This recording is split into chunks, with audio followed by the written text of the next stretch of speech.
వేదిక మీదకి రావాల్సిందిగా నక్కా ఆనందబాబు గారిని ఉపాధ్యాయ లెక్చరర్లు ఉంది కాబట్టి చెప్తున్నామండి.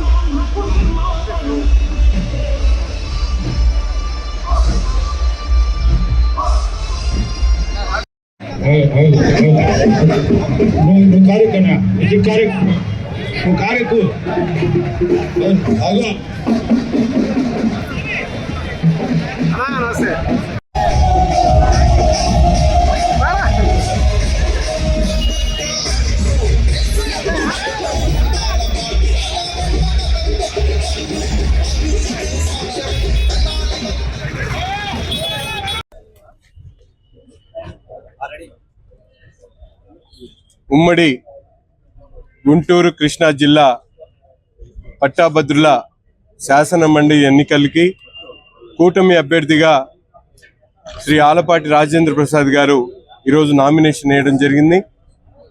నామినేషన్ కోసం వేలాది మంది ఈరోజు పట్టాభద్రులు, తెలుగుదేశం, జనసేన, బీజేపీ కూటమి నాయకులు స్వచ్ఛందంగా ముందుకొచ్చి ఈ కార్యక్రమాన్ని నా భూతో నా భవిష్యత్తు అనేటువంటి విధంగా నిర్వహించుకోవడం జరిగింది. నిరుద్యోగులు, ముఖ్యంగా గ్రాడ్యుయేట్స్ ఒక నూతన ఉత్సాహంతో ముందుకు సాగుతున్నటువంటి పరిస్థితి ఉన్నాయి.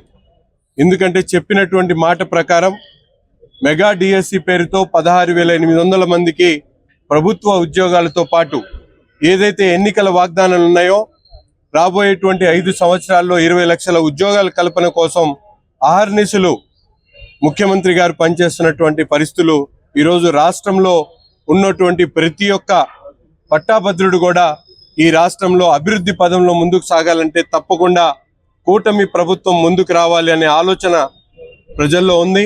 ముందుగా ఆలపాటి రాజేంద్ర ప్రసాద్ గారు సుదీర్ఘ అనుభవం కలిగినటువంటి రాజకీయ నాయకుడు, విద్యావేత్త, విద్యా సంస్థలు నడిపి విద్య ద్వారా ప్రజలకు కావాల్సినటువంటి అన్ని రకాల అవసరాలను గుర్తించేటువంటి నాయకుడు ఆలపాటి రాజేంద్ర ప్రసాద్ గారు. అటువంటి వ్యక్తి మన 2 జిల్లాల్లో కూడా సుపరిచితమైనటువంటి వ్యక్తి. ప్రతి ఒక్కరు కూడా విద్యావేత్తలు కానీ, సామాజికవేత్తలు కానీ, టీచర్స్ కానీ, అలాగే ప్రతి ఒక్కరు కూడా తప్పనిసరిగా ఈ ఎన్నికలు రేపు 27వ తారీఖున జరగబోతున్నటువంటి ఎన్నికల్లో మొదటి ప్రాధాన్యతతో ఆలపాటి రాజేంద్ర ప్రసాద్ గారికి వేసి అఖండ మెజార్టీతో గెలిపించాలని చెప్పి ప్రతి ఒక్కరిని కూడా కోరుకుంటా ఉన్నా అని చెప్పి కొత్త నినాదంతో ప్రజల్ని మభ్యపెట్టడానికి మరొకసారి ముందుకు వస్తా ఉన్నాడు. నేను చెప్తా ఉన్నా, ఎన్నికల ఒక్కరోజు ముందు కూడా మేమే గెలుస్తా ఉన్నాం, రాష్ట్రంలో వై నాట్ 175 అని ఒక చౌకబారు నినాదంతో ముందుకు సాగున్నటువంటి జగన్మోహన్ రెడ్డి గారిని ఏ ఒక్కరు కూడా నమ్మేటువంటి పరిస్థితులు లేరు.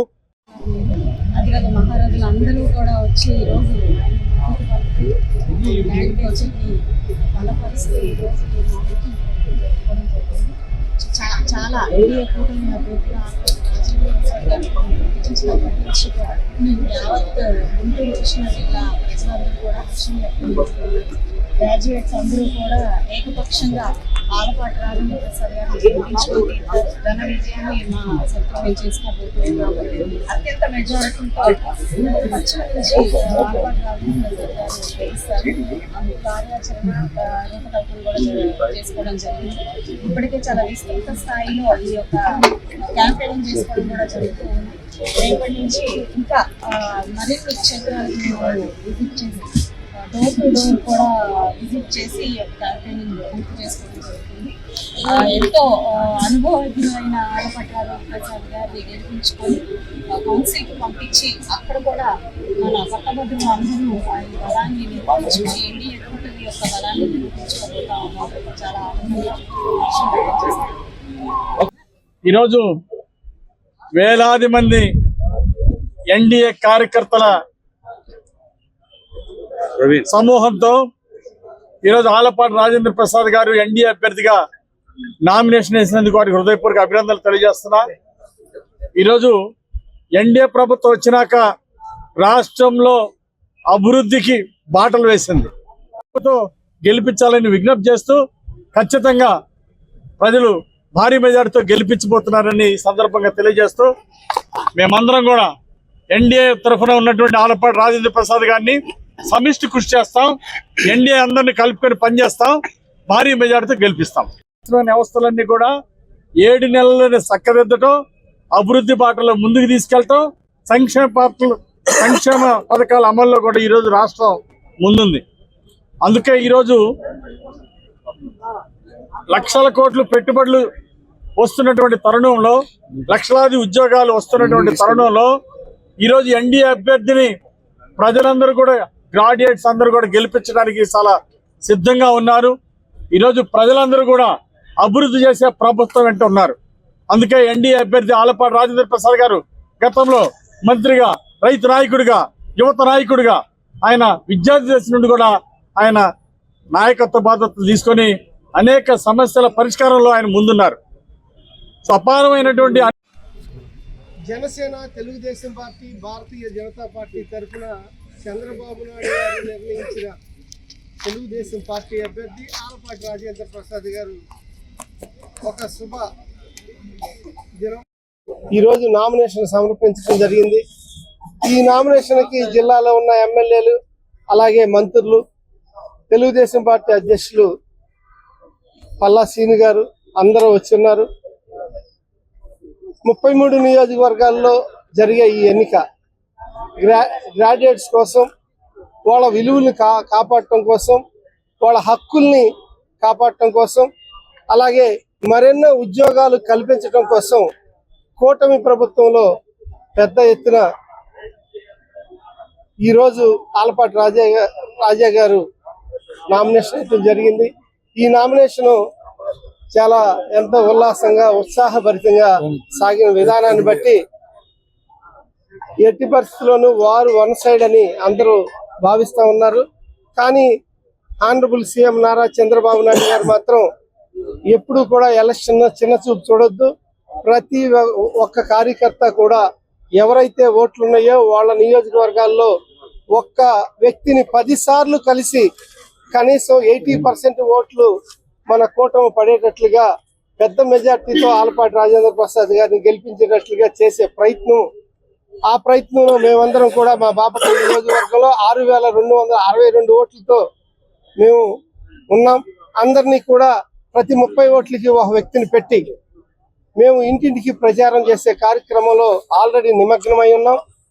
మాకు 5,000 ఓట్లు తప్పనిసరిగా పోల్ అవుతాయని అనుకుంటా ఉన్నాం. అందులో కనీసం 4,500 ఓట్లు ఈ కూటమి ప్రభుత్వానికి పడే విధంగా ఉంటుందని నేను తెలియజేస్తున్నాను. ఏంటంటే 1 అని వెయ్యాలి. ఆలపాటి రాజేంద్ర గారి పేరెదురుగా ఉన్న ఆ ఓటు 1 అని వేయాలి. ఒక చుక్క పెట్టకూడదు, అలాగే రైట్ కొట్టకూడదు, రౌండ్ చుట్టకూడదు. ఇందులో ఏది జరిగినా కూడా ఆ ఓటు మురిగిపోతుందని ఓటర్లు గ్రహించాల్సిన విషయం మీ ద్వారా తెలియజేస్తున్నా. తప్పకుండా మంచి విజయం సాధిస్తారని మేము ఆశాభావం వ్యక్తం చేస్తున్నాం. ముఖ్యంగా కృష్ణా గుంటూరు జిల్లాలకు సంబంధించి ఉమ్మడి కృష్ణా గుంటూరు జిల్లాలన్నీ కూడా చాలా ప్రధానమైన జిల్లాలు. రాష్ట్ర రాజధాని ఇక్కడే ఉంది. రాష్ట్రంలో అభివృద్ధి అంతా కూడా ఇక్కడ కేంద్రీకృతం అయ్యి ఉంది. అంతేకాకుండా పోలవరం నిర్మాణానికి కానీ, రైల్వే జోన్ నిర్మాణానికి కానీ అది చాలా సిద్ధంగా ఉన్నారు గెలిపించడానికి. రాజధాని నిర్మాణంలో ఈ రోజు కూడా జగన్మోహన్ రెడ్డి వ్యతిరేకంగా మాట్లాడుతూ ఉన్నారు. ప్రజలు స్పష్టమైన తీర్పు ఇచ్చారు. 11 సీట్లకి పరిమితం చేసి అతన్ని ఇంటి దగ్గర పక్ష హోదా కూడా లేని పరిస్థితిని ప్రజలు కల్పించిన పరిస్థితిని అర్థం చేసుకోకుండా నేను ప్రతిపక్షమే వస్తాను, అసెంబ్లీస్ కానీ అసెంబ్లీ నియమ నిబంధనలు కానీ తెలియని వ్యక్తిగా మాట్లాడుతూ ఉన్నాడు.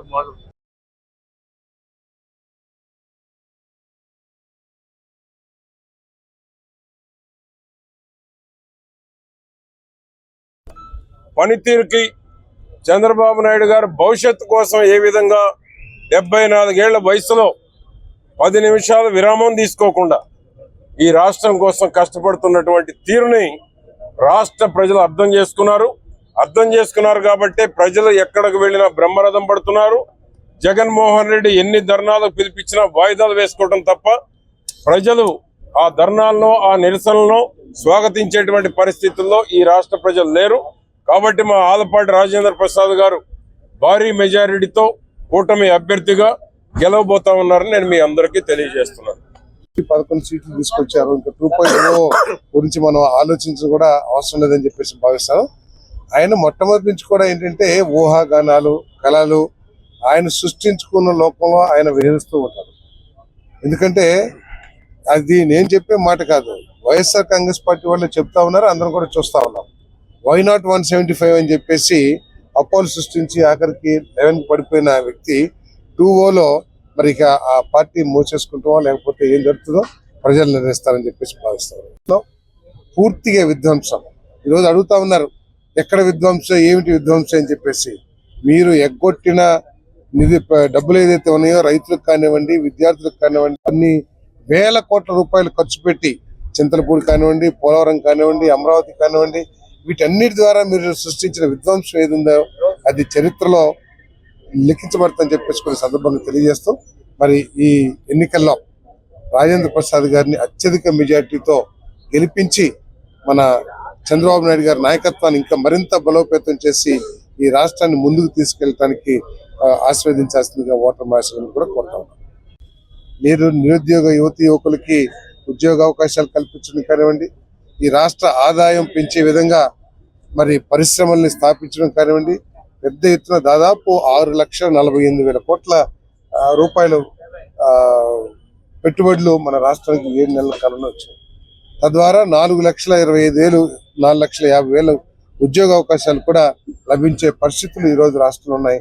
ఇంకా ప్రపంచవ్యాప్తంగా ఉన్న పెట్టుబడిదారులందరూ కూడా ఈ ఆంధ్రప్రదేశ్ డెస్టినేషన్ అయ్యిందని చెప్పేసి ఈ సందర్భంగా నేను క్యాండిడేట్ కావాలా అంటే మేడం నమస్కారం. ఈరోజు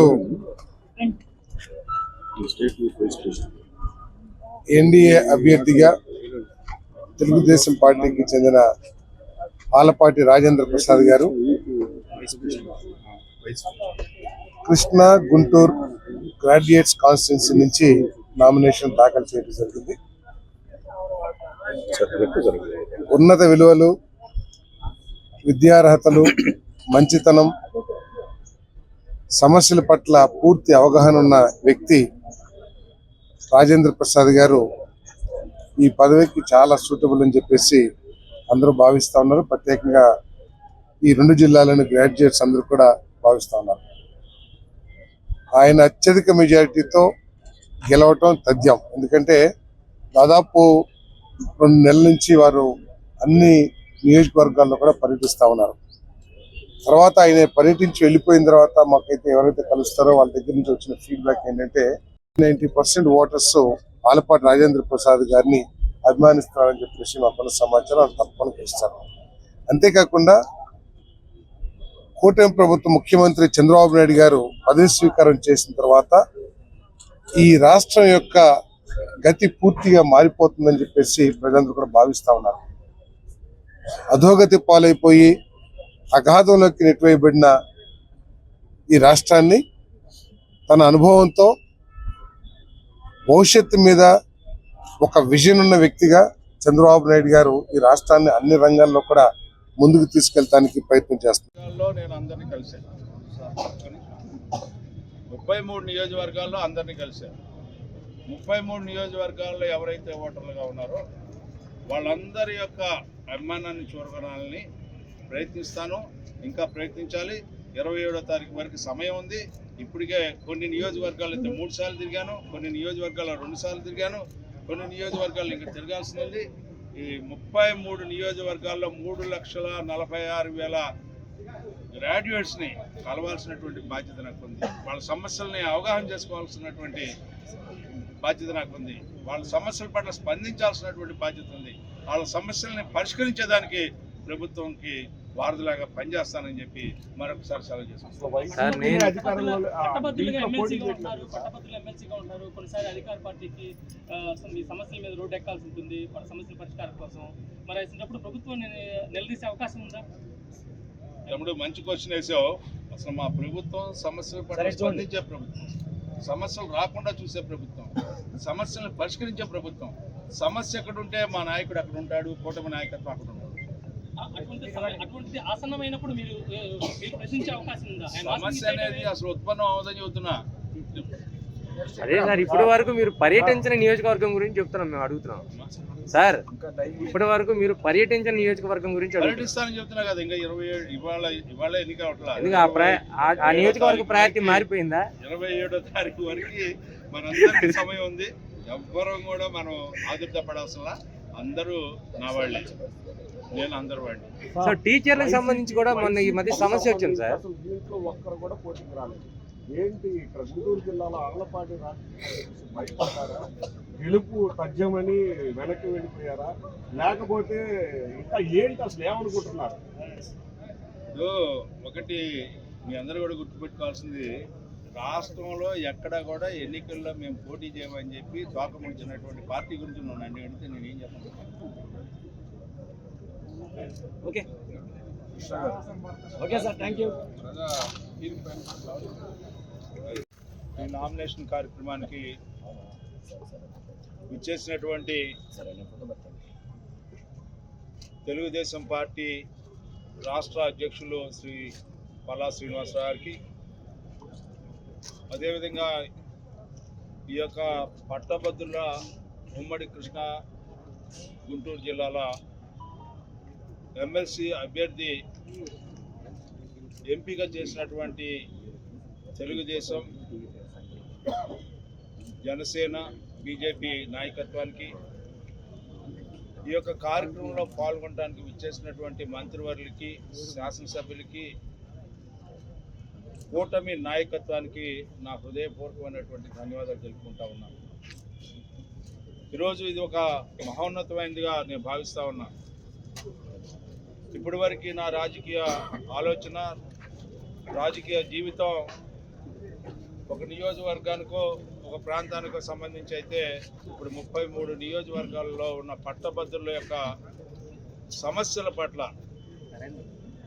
ఉపాధి కల్పించడం పట్ల, నిరుద్యోగ యువతను ఆదుకునే పట్ల ప్రభుత్వంతో కలిసి పనిచేసే కార్యక్రమాన్ని నా మీద ఈ బాధ్యత ఉంచినటువంటి కూటమి నాయకత్వానికి నా హృదయపూర్వకమైనటువంటి ధన్యవాదాలు తెలుపుకుంటూ, ఈ రోజున ఈ ప్రభుత్వం యొక్క ఆలోచన, ఈ ప్రభుత్వం యొక్క విధానం ఈ రాష్ట్రాన్ని అన్ని రంగాల్లో కూడా ముందుకు తీసుకెళ్ళడానికి నిరంతరం ప్రయత్నించే ఈ ప్రభుత్వానికి, ఈనాడు పట్టభద్రులుగా ఎవరైతే ఉన్నారో వారందరికీ కూడా నా విజ్ఞప్తి ఏంటంటే, పనిచేసే ప్రభుత్వానికి, ప్రగతి సాధించే ప్రభుత్వానికి, ఈ రోజున మంచి ప్రభుత్వానికి 7 నెలలుగా కొనసాగుతున్నట్టు ఈ మంచి ప్రభుత్వానికి మద్దతు పలకాల్సినటువంటి బాధ్యత ఈరోజు పట్టభద్రుల మీద ఉంది అని చెప్పే భావన.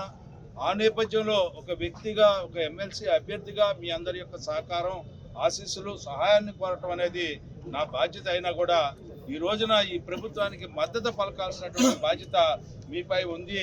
ఆ రకంగా ఈ ప్రభుత్వం పనిచేసే ప్రభుత్వానికి మీరు మరొకసారి ఓటేయమని చెప్పి కోరుకుంటూ, ఈ గెలుపు, కాబోయే గెలుపు, విజయం ఈ రోజున ఈ ప్రభుత్వానికి అని చెప్పి మనందరం కూడా కూటమి విజయం అని చెప్పి ఈ సందర్భంగా విజ్ఞప్తి చేస్తూ, మరి ఈ సందర్భంలో మీ అందరికీ తెలుసు, ఎవరైతే ఈ రోజున ఈ కార్యక్రమంలో పాల్గొని నాకు మద్దతు ఇచ్చి నన్ను గౌరవించి చూపించిన ఆత్మీయాన్ని ఎప్పుడు మర్చిపోలేను. మరి ముఖ్యంగా ఉద్యోగ సంఘాలకి, నిరుద్యోగ యువతకి, ఈ రోజున ఎవరైతే ప్రైవేటు యాజమాన్యం వీళ్ళందరూ ఉన్నారు కదా, అందరి సమస్యలు, విద్యా విధానం పట్ల కానీ, లేకపోతే ప్రభుత్వ సంఘాల సమస్యల పట్ల కానీ, అంతేకాకుండా నిరుద్యోగ యువతకి ఉద్యోగ సంకల్పాన్ని చేసేదానికి కానీ నేను ఎప్పుడు కూడా మీతో కలిసి పనిచేస్తానని చెప్పి. ఎందుకంటే ఒకటే గుర్తుపెట్టుకోండి, ఈ రోజున అరిసేవారు పనిచేస్తారో చేయలేరు చెప్పలేరు, కానీ ప్రభుత్వ ప్రతినిధిగా, ప్రభుత్వం యొక్క గెలుపు ద్వారా ఈనాడు నేను శాసనమండలి సభ్యుడిని అయితే, ఈ రోజున ప్రజల తరఫున ప్రభుత్వానికి సారథిగా ఉంటానని చెప్పి, అది 100కి 100 రూపాయలు వాస్తవం అని చెప్పి మీకు విజ్ఞప్తి చేస్తూ సెలవు తీసుకుంటాము.